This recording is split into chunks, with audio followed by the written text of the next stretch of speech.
Hi guys, this is Klazart bringing another audio commentary, and this time I'm commentating on the eStars Heritage League matchup, continuing coverage of this and this matchup is going to be between Savior and NalRa. This was played yesterday and it was played on Destination. Savior at the 6 o'clock position, NalRa at the 12 o'clock position, obviously the Protoss player. For those of you guys who don't know NalRa, these guys, I mean, the thing about the Heritage League is, for those of you guys who've started following StarCraft recently, is that the players who exist today and the way they play today, they wouldn't be there but for these greats. If it wasn't for Boxer, then we wouldn't be seeing players like Flash and Lita play the way they do play.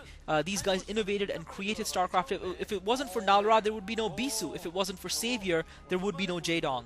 And so really what we're seeing here is the genesis of StarCraft, of modern StarCraft as it is today, and perhaps of StarCraft 2 when it finally comes out. And I'm hoping that with the new mechanics in StarCraft 2 that allow for easier control and perhaps slightly less APM, I think it'll be interesting to see if some of these greats can come back and apply their techniques and perhaps emerge. Although obviously the main problem for these guys isn't a lack of skill, it's merely a lack of motivation to practice that 12-14 hours a day practice that they do, that it takes to stay at the top. And the problem is maintaining that level of practice when you've already achieved a lot and are earning a good living. Savior looks like he's gone for an overpool here. NalRa's obviously put his pylon down and his probe scout just now coming around to enter Savior's base. I would probably favor Savior in this match, not just because I'm a Savior fan, but because Savior obviously has been playing actively. He had made it into the MSL round of 16, where he almost managed to get past Canada, but unfortunately it was undone by him in the end.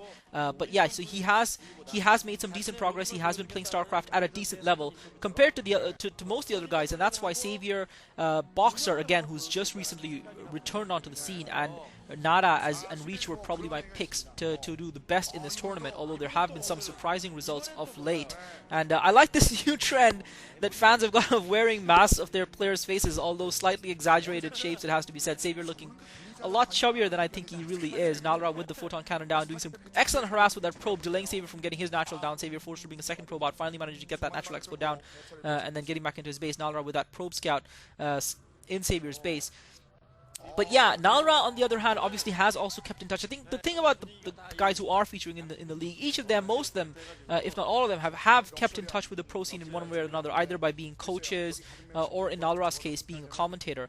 And I feel that is something that will help NalRa, the fact that he has been active in the league, the Dream Toss, in commentating the MSL, and therefore is up to date with the latest strategies and analyzing the latest strategies, which again perhaps some of the other players might not be as up to date with. Savior now just sending a couple of lings just to make sure that NalRa has to expend at least some minerals on at least a single photon cannon. NalRa indeed has started off a photon cannon as well as a gateway as his nexus at his natural expo.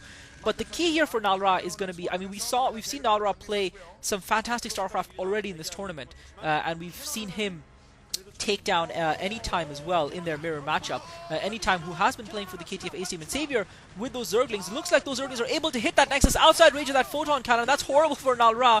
I don't think he anticipated that. I don't think Savior is actually going to be able to take that Nexus down, but he's going to be able to do significant damage to it, and that's not what NalRa wants, that photon cannon placement. And this just shows how a little bit of rustiness can make a difference. That photon cannon placement blocking a run by, but unfortunately for NalRa, and Savior forcing NalRa to bring some probes out to usher those lings away, able to snipe one of the probes and do decent amount of damage to NalRa's Nexus, and that's really just playing havoc. And not only that, but NalRa has now got 6 probes that are not mining at all, because they're just trying to usher those Zerglings away, and another probe goes down. So Savior inflicting some heavy damage to NalRa early on, and that's certainly not what NalRa would have bargained for with just an initial group of 5 lings. And Savior, meanwhile, looks like he's expanded again at the 7 o'clock position, so he's gone for that triple hatchery build, and excuse me, meanwhile already taking to lair. So NalRa already finds himself with his back against the wall in this game. And that's the difference really between a player who's been playing actively and at the highest level. And to be perfectly honest, if Savior doesn't win this entire tournament, I will be quite disappointed with him, because he's had the practice, he's played at the highest level out of all the players that have been playing right now. And really, in my view, the only player I can really see challenging Savior is Boxer and perhaps Nada, because Boxer, of course, has that magical touch, has that sparkle of genius about him that allows him to just perform brilliantly. And also, he's improved his macro recently, he's shown what he's capable of. Savior with a little bit of a lapse in concentration, I feel, although he did commit those Zerglings to harassing NalRa, he's allowed that probe to continue continue to scout him in his base, and I feel he would have been better off denying that, although I'm sure NalRa knew exactly what Savior was doing, and I guess Savior, since he knows NalRa knows, he's not really bothered too much about it. But I still feel that a Zerg player shouldn't be comfortable just letting a Protoss player free roam of their base with that scouting probe. But I guess Savior's chosen to allow that. I don't know if that's a mark of arrogance or if that's just something that doesn't bother Savior. Savior once again coming around, continue to harass NalRa, because NalRa I don't think has even produced a single Zealot. And now that Assimilator coming under fire, now that Zealot comes out for NalRa. Savior with the 5 links trying to take that Assimilator down, trying to get us around on that Zealot. And this is going to be horrible for NalRa if this Assimilator goes down. He really doesn't want this to happen. It looks like that Assimilator might go down. One of the Zerglings gets killed. There's a probe there as well that's going to probably get taken out. NalRa with some decent micro, keeping the probe alive, keeping the Zealot in the mix as well. But Savior snipes the Assimilator. Horrible for NalRa.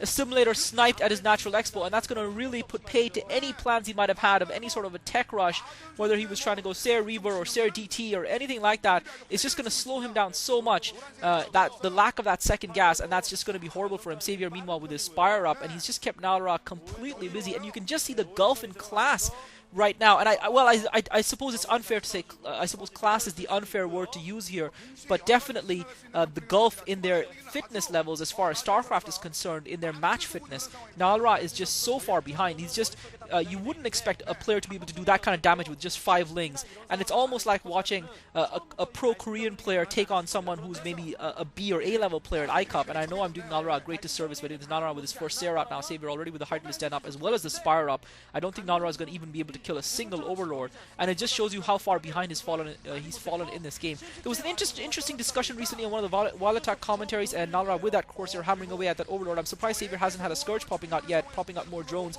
just able to pump that economy up, because NalRa has just not been in any position to put any pressure on Savior whatsoever. Now the Scourges come in. It'll be interesting if NalRa can get that Overlord before the Scourges come in, and if he can avoid the Scourges, NalRa flying away from the Scourges just in the nick of time. So he should be able to get that Corsair back to the safety of his, and it looks like Savior might be getting ready to take another Expo, and I'm not sure if that's just an Overlord hovering there at the 3 o'clock position, but Savior is just booming his economy, and this is a far cry from that map.